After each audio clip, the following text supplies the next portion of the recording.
Good evening. Welcome to this meeting of the Area 2 Planning Committee. For the benefit of those watching on our YouTube channel, members of the committee are present in the chamber and these members will be voting on proposals this evening.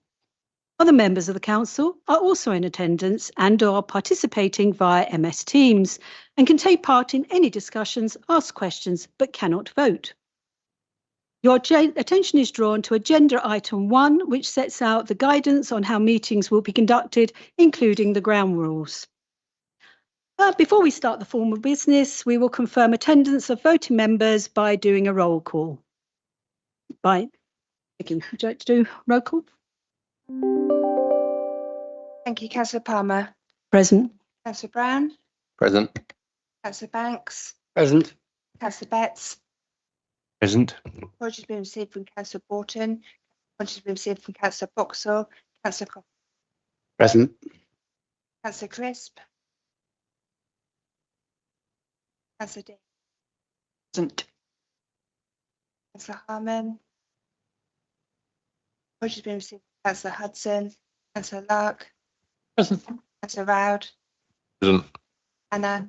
Present. Councillor Tatton. Present. Councillor Taylor. Present. Thank you. And would the officers like to introduce themselves?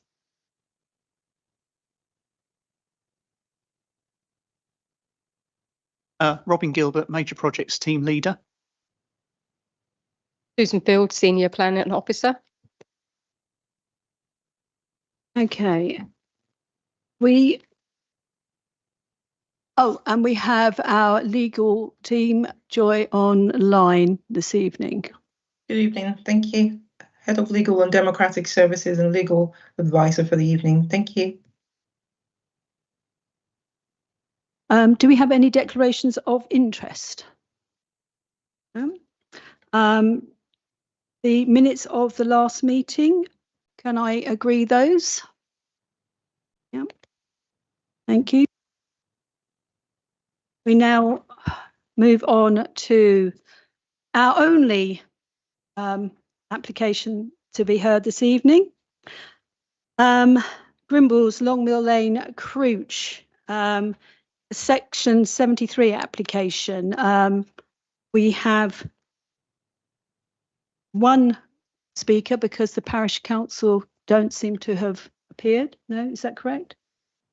So we just have the agent, Andy Wells, who'd like to come and speak. Oh, sorry, Susan. I'm getting ahead of myself here, aren't I? Okay. Thank you, Chair. The application before members tonight is a Section 73 application to vary Condition 2 relating to the approved plans on the original permission for the demolition of the existing dwelling and the erection of 2 detached dwellings with associated works. And the plan on the screen is the Red Edge site plan. The next plan is the approved layout. You can just see edged in red there the bungalow that was on the site and the 2 dwellings that have been approved. On the left-hand side are the approved drawings. On the right-hand side are the amendments to the application. These are the front elevation and the rear elevation. Main changes to do with the loft, and there's a loft conversion now, which I'll come on to a bit more in a moment. But there's a Velux to the front, Velux to the rear, and a change to one of the doors on the rear elevation. Next is the side elevations. This proposes some changes to windows. They are 2 above bathrooms, so they are obscure glazed and includes solar panels on the roof. And obviously the windows on that one have been omitted. Internally, the ground floor plan has been squared off. There isn't sort of much change other than it's sort of all been squared off and the garage door has moved position. The first floor plan was the 5 bedrooms, 5 double bedrooms, and it now proposes to be 4 bedrooms on the first floor. There'll be a big master suite, as you can see down here. And then the 5th bedroom is now proposed in the loft. There's obviously a shower room as well and a studio area annotated on the plans. Just a couple of key points. The revised scheme does not alter any of the external dimensions of the approved dwelling. Key distances in regard to the side boundaries have been checked on site and are in accordance with the approved plans. And permitted development rights in relation to roof alterations was not removed on the original application. As such, a loft conversion could have been converted once completed without requiring planning permission. And I've just got a photo of the site as it was probably about a week ago, and I have visited it since. Dwellings do look quite complete, but inside they are still quite a shell. There's no stairs, etc. Thank you, Chair. Thank you. I'm sorry about that. Now we can go on to our public speakers, which is the agent. Well, Mr. Wells. 3 minutes. Hi, everyone. Just reinforcing what Susan Field just said. It really is a simple application of just changing the adding a floor space into the roof space. The client looked at it, realised there was an adequate room up there, and spoke to me and said, "Look, is there anything we can do?" I've been in the building industry for 40 odd years now, and every single time, not one application, it's from the very beginning to the end, it's not the same. It always changes. It evolves over a period of time. And it's changing to sort of like everyday modern needs, and that's all we've really done. I mean, I know I've got 3 minutes, but I think Susan's did a fantastic job. There's nothing else to say apart from it's just reinforcing what she said, really. And it's just a simple room in the roof, and that's it, really. I'm sure if there's anything else to it, to be honest.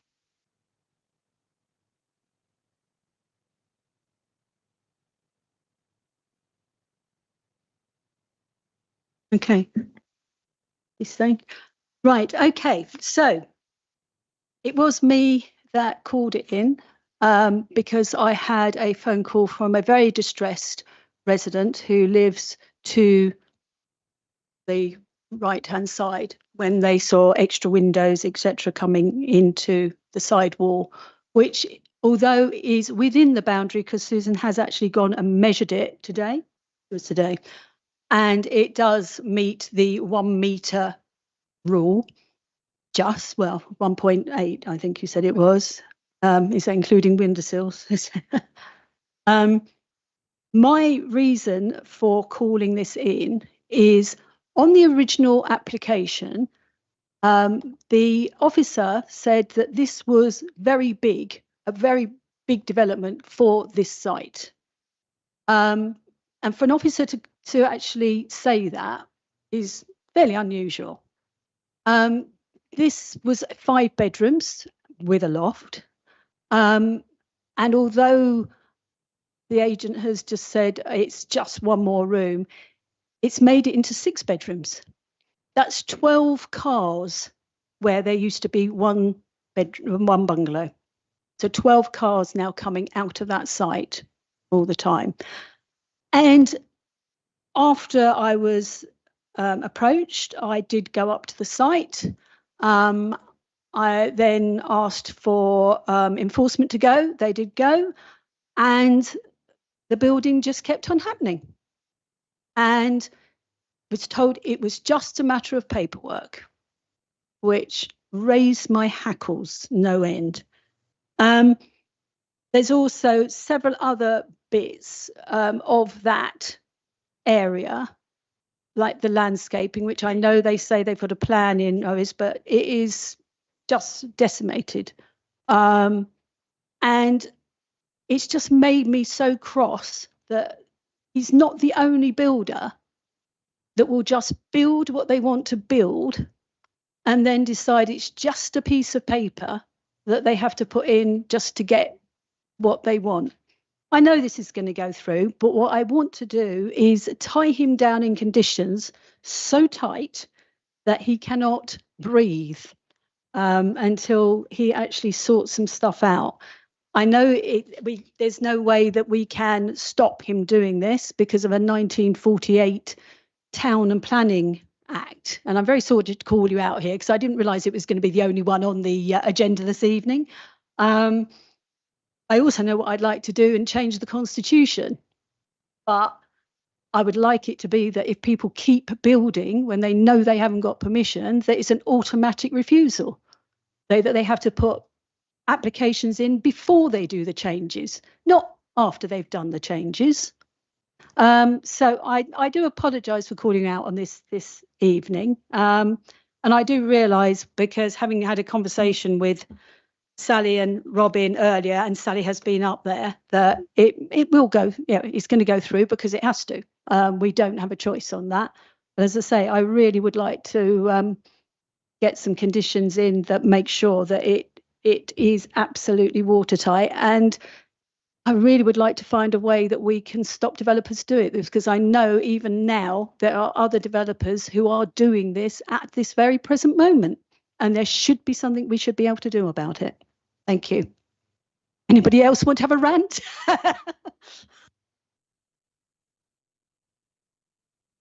Councillor Taylor. Not exactly a rant, but I do echo your feelings. Our hands are tied on this, and it really annoys me when some developers glibly tell us that it's within permitted development rights. And why didn't he apply once the new prospective owner said, I want this and I want that? All right, it's not going to be approved yet, but at least he's followed the protocol. And what really angers me about this is that our hands are tied. They do what they want, do nothing. Thank you.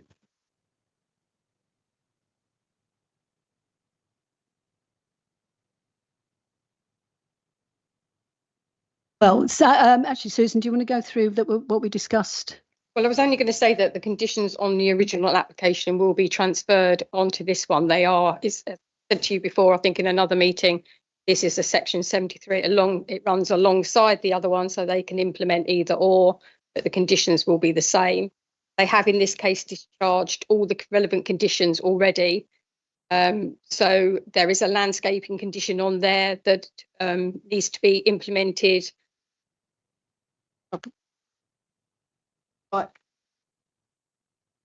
It says all works comprised in the approved scheme of landscaping shall be carried out before the end of the first planting and seeding season, following occupation of any part of the buildings or completion of the development, whichever is sooner, or commencement of the use.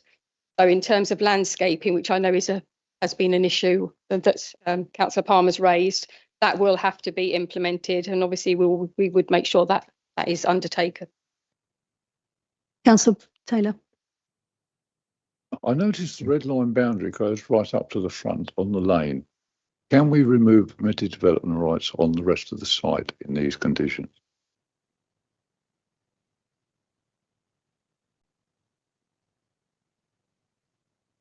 We are in a slightly difficult position because we didn't remove all permitted development rights on the original consent, and because this is a replacement consent, we wouldn't be able to remove them on this specific application, but certainly it's something we can take forward when looking at other similar applications.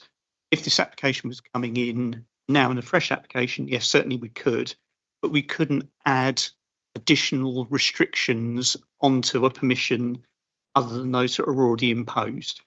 So I think on the original consent, we had restrictions against new windows, but there wasn't condition 10, but there wasn't actually any for additional buildings. But new windows have been put in. That's why I've got the application.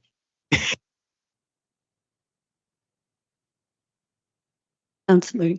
Oh, thank you, Chair. Just a point of clarification, really. The planning officer was saying that in actual fact there was one less bedroom on the first floor and one more bedroom in the roof space. So are we saying that or 2 bedrooms in the roof space? So have we gone from? I thought we'd gone from 5 to 5, but have we gone from 5 to 6? It has actually gone from 5 to 5. The debate is that obviously the first floor plan shows a guest suite, as I've just put up there, and also a studio. I mean, the argument could be, could that be a bedroom? But that is shown as a studio, and that's what we have to assess it on. Councillor Roud. In that case, can we put a condition on, say that original extra bedroom on the first floor cannot be reinstated? No, we don't have that level of control, unfortunately. I can fully appreciate where you're coming from, but no, unfortunately, we can't control how people use their interior rooms. Just because there's a notional name given to a room on a plan, we can't hold someone to the fact that the kitchen's going to be used as a kitchen. They could use it as a home office. They could swap it all around. We have no control of what actually goes on inside the built fabric. We only control the fabric itself. Anybody else would like to make a comment? No? Okay. Well, I guess I have to propose that we have to accept but we have to accept, Sally. I appreciate that we need to accept and approve this application. But I must say that I'm sure that if this developer is doing any more developing in this area, the residents will be keeping a very close eye on exactly what the plans are and exactly what they're building, almost on a day-by-day basis. So can I take it by affirmation? Yeah. Okay, thank you very much. And that is the only application we have at the moment. Planning appeals, public inquiries. I haven't got any down here at all. Have you got any ones that came through? No, I have no urgent items, and I close the meeting at 7:46. Thank you.